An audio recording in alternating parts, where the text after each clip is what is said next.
Bismillahirrahmanirrahim. Assalamualaikum warahmatullahi wabarakatuh. Selamat pagi, siang, dan malam kepada teman-teman semuanya. Hari ini perkenalkan kami dari kelompok 1 akan membawakan hasil diskusi kami mengenai telaah dari hipertensi. Kelompok kami ada 3 orang. Yang pertama adalah saya, Eka Nirmala. Selanjutnya saya, Elisa Silawati. Saya Ana Maria Francisca. Baik, kami mulai presentasi kami pada hari ini. Salah satu penyakit tidak menular yang saat ini menjadi prioritas dalam dunia kesehatan secara global adalah hipertensi. Hipertensi tidak hanya menyebabkan penurunan kualitas hidup, tetapi juga menjadi salah satu penyebab utama penyakit kardiovaskular seperti stroke, gagal jantung, dan penyakit jantung koroner. Di Indonesia, berdasarkan laporan Riskesdas atau riset kesehatan dasar, dari prevalensi hipertensi sebesar 34,1% diketahui bahwa 8,8% terdiagnosis hipertensi dan 13,3% orang yang terdiagnosis hipertensi tidak minum obat serta 32,3% tidak rutin minum obat.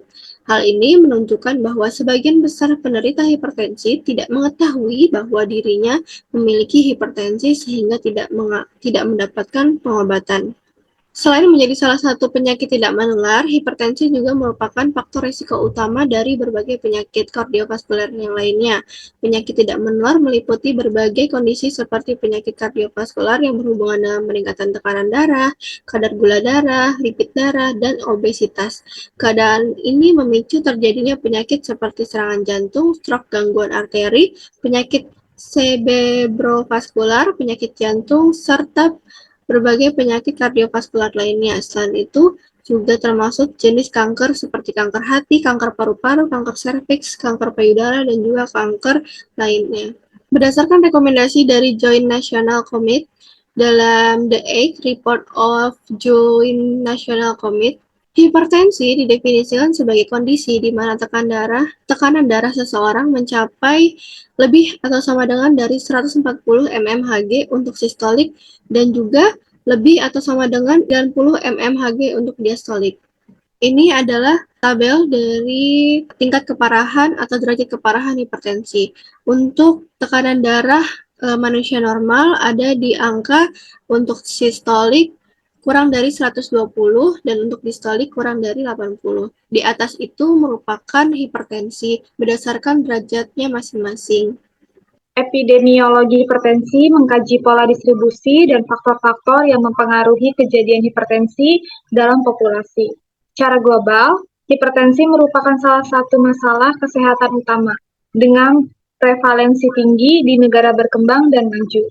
Beberapa faktor risiko utama hipertensi meliputi usia, riwayat keluarga, pola makan tinggi garam, obesitas, kurang aktivitas fisik, konsumsi alkohol berlebih, dan stres. Prevalensi hipertensi meningkat seiring bertambahnya usia dan lebih umum terjadi pada laki-laki di usia muda, tetapi lebih tinggi pada wanita setelah menopause. Deteksi dini dan pengendalian faktor risiko penting untuk mencegah komplikasi seperti penyakit jantung, stroke, dan gagal ginjal. Menurut WHO, tinjauan tren saat ini menunjukkan bahwa sejumlah orang dewasa dengan hipertensi meningkat dari 594 juta pada tahun 1975 menjadi 1,13 miliar pada tahun 2015. Di Indonesia, berdasarkan data Riskesdas 2018 menunjukkan bahwa prevalensi penduduk dengan tekanan darah tinggi pada 2007 sebesar 31,7%. Faktor resiko yang dapat meningkatkan tekanan darah tinggi salah satunya adalah kondisi kesehatan. Beberapa kondisi medis dapat meningkatkan tekanan darah tinggi, tetapi hal ini dapat dicegah dengan menurunkan faktor risiko dengan mengubah faktor-faktor yang dapat dikendalikan. Tekanan darah yang meningkat berkaitan erat dengan penurunan usia harapan hidup seseorang. Penderita hipertensi seringkali disertai oleh penyakit penyerta atau komorbiditas, seperti peningkatan risiko penyakit jantung koroner, stroke, serta penyakit organ target lainnya. Menganalisis subkelompok dari 55 pasien dengan hipertensi resisten, faktanya ditemukan tingginya prevalensi stenosis arteri karotis 45%, penyakit jantung iskemik 43%, dan hipertrofi ventrikel kiri 40%.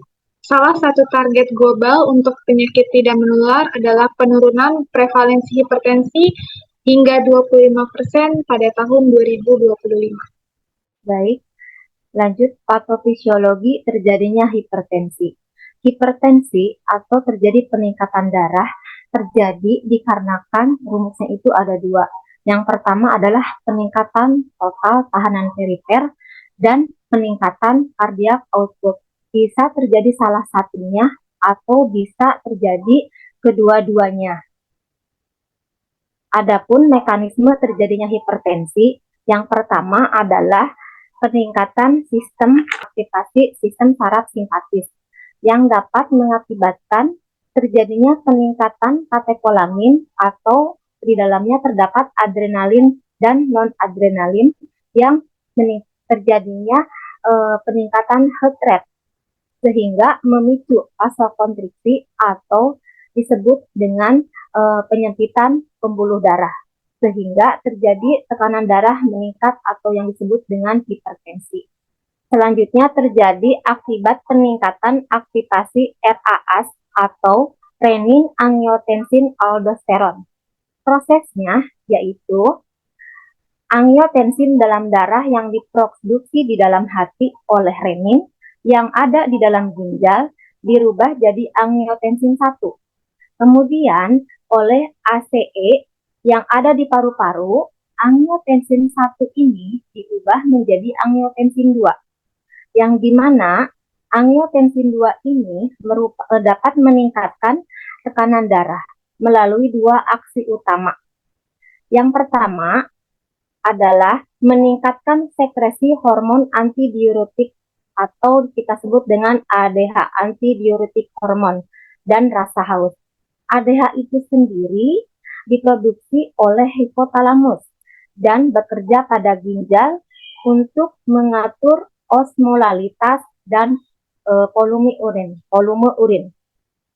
Dengan meningkatnya ADH, sangat sedikit sekali urin yang diekspresikan ke luar tubuh, sehingga urin jadi pekat dan tinggi osmolalitas. Untuk mengencerkannya, volume ekstraseluler akan ditingkatkan dengan cara menarik bagian intraseluler. Akibatnya, volume darah meningkat, yang berakibat pada naiknya tekanan darah. Kemudian, aksi selanjutnya atau aksi kedua yaitu dengan menstimulasi sekresi aldosteron dari korteks adrenal. Aldosteron itu sendiri merupakan hormon yang memiliki peranan penting pada ginjal, yaitu untuk mengatur ekstraseluler aldosteron akan mengurangi ekstraksi NaCl atau garam dengan cara mereabsorpsi dari tubulus ginjal. Naiknya NaCl akan diencerkan kembali dengan cara meningkatkan volume cairan ekstraseluler, sehingga akan meningkatkan volume darah, sehingga terjadinya tekanan darah tinggi atau kita sebut dengan hipertensi. Kemudian selanjutnya adalah meningkatnya retensi natrium dan air, sehingga bila natrium dan air meningkat, maka akan meningkatkan peningkatan volume darah sehingga kardiak output pun meningkat sehingga terjadi tekanan darah atau darah tinggi atau hipertensi. Selanjutnya disfungsi endotel, yaitu dikarenakan oleh arteriosklerosis. Arteriosklerosis itu sendiri merupakan penumpukan plat di arteri yang merupakan hasil kerusakan lapisan di dalam arteri. Arteriosklerosis ini dapat memicu vasokonstriksi di dalam pembuluh darah sehingga terjadinya peningkatan tekanan darah atau hipertensi. Untuk tanda dan gejala dari hipertensi. Hipertensi seringkali merupakan penyakit yang tidak disadari oleh penderitanya. Dalam banyak kasus, kondisi ini baru terdeteksi setelah munculnya komplikasi serius yang dapat membahayakan nyawa, seperti serangan jantung, stroke, dan gagal ginjal yang berpotensi berujung pada kematian. Adapun gejala klinis yang sering dialami oleh penderita hipertensi meliputi pusing, mudah marah, telinga berdengung, kesulitan tidur, sesak napas, rasa berat di tengkuk, mudah lelah, dan mata berkunang-kunang. Salah satu yang awal adalah sakit kepala. Sakit kepala merupakan gejala hipertensi yang paling sering terjadi. Keluhan ini khususnya dirasakan oleh pasien dalam tahap krisis, di mana tekanan darah berada di angka 180/120 mmHg atau bahkan lebih tinggi daripada itu. Kemudian ada gejala dari gangguan penglihatan. Ini merupakan salah satu komplikasi yang disebabkan oleh tekanan darah tinggi. Tanda hipertensi yang muncul secara tiba-tiba berkembang secara perlahan. Ini merupakan salah satu bentuk gangguan penglihatan yang mungkin terjadi adalah retinopati hipertensi. Saat tekanan darah meningkat, pembuluh darah di mata bisa pecah, menyebabkan penurunan penglihatan yang tajam dan mendadak. Kemudian mual dan muntah merupakan gejala yang dapat muncul akibat tekanan darah tinggi, terutama ketika terjadinya peningkatan darah di dalam kepala. Selanjutnya, penderita hipertensi juga mengalami keluhan sesak nafas. Hal ini terjadi akibat jantung mengalami pembesaran kardiomegali atau akibat tekanan darah tinggi yang berkepanjangan, sehingga jantung gagal memompa darah secara efektif, pada akhirnya menyebabkan gangguan pada fungsi paru-paru dan sirkulasi darah. Kemudian ada wajah yang memerah. Ini dapat dipicu oleh berbagai faktor, seperti paparan sinar matahari, cuaca dingin, makanan pedas, minuman panas, ataupun penggunaan produk perawatan kulit. Walaupun wajah memerah bukan gejala langsung dari hipertensi, kondisi ini dapat terjadi bersamaan dengan faktor-faktor yang mempengaruhi sirkulasi darah. Selanjutnya yang terakhir ada bercak darah di mata, atau yang dikenal sebagai pendarahan subkonjungtiva, merupakan salah satu gejala yang sering ditemukan pada individu dengan diabetes atau tekanan darah tinggi. Meskipun ini kondisi sering dikaitkan dengan hipertensi, penyebab langsung dari pendarahan ini bukanlah hipertensi ataupun diabetes itu sendiri, melainkan pecahnya pembuluh darah kecil di mata akibat peningkatan tekanan lokal atau trauma ringan. Pemeriksaan klinis dan diagnostik. Yang pertama kita lakukan adalah anamnesis dan riwayat. Tanyakan kepada pasien riwayat atau anamnesis, misalkan ada riwayat penyakit keturunan seperti orang tuanya mengalami tekanan darah tinggi, kemudian dia ada seperti penyakit diabetes mellitus atau kita sebut dengan kencing manis, atau ada riwayat dari dislipidemia yaitu peningkatan tekanan kolesterol tinggi, adanya riwayat penyakit CKD atau yang kita sebut dengan penyakit gagal ginjal, terus status merokok, diet pasien, aktivitas fisiknya seperti apa, nanti itu kita harus tanyakan ke pasien. Riwayat-riwayat hipertensi itu sangat penting sekali kita tanyakan, ya. Kemudian lakukan pemeriksaan fisik. Lakukan pemeriksaan fisik ini yang bisa kita lakukan adalah dengan menggunakan tensimeter atau sphygmomanometer. Kalau sekarang itu banyak sekali dilakukan di rumah, bisa mandiri ya, dengan alat yang sekarang yaitu tensimeter digital. Itu bisa kita lakukan mandiri di rumah. Kalau dulu biasanya dilakukan dengan sphygmomanometer air raksa yang bisa dilakukan oleh tenaga medis.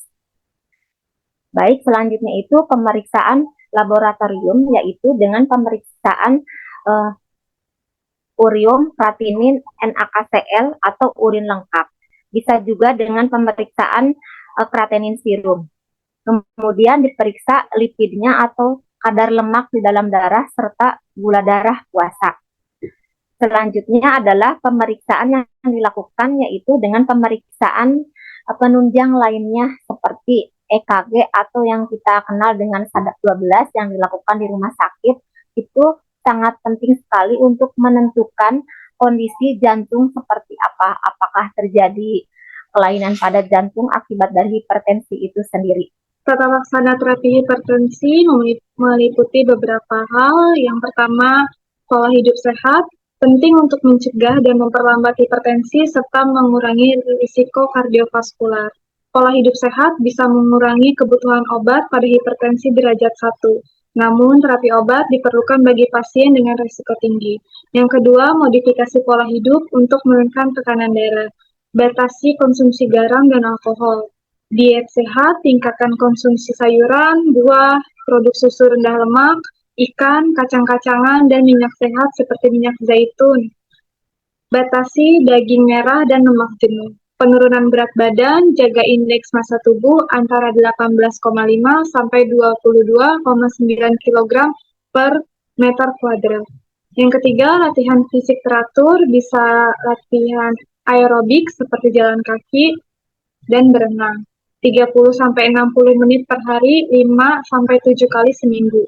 Bisa menurunkan tekanan darah sistolik 5-8 mmHg. Yang keempat, berhenti merokok. Yang kelima, terapi medikamentosa.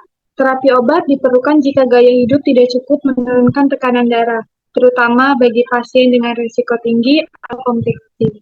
Evaluasi pengobatan dan pola hidup setiap 4-6 minggu. Yang keenam, pemantauan tekanan darah.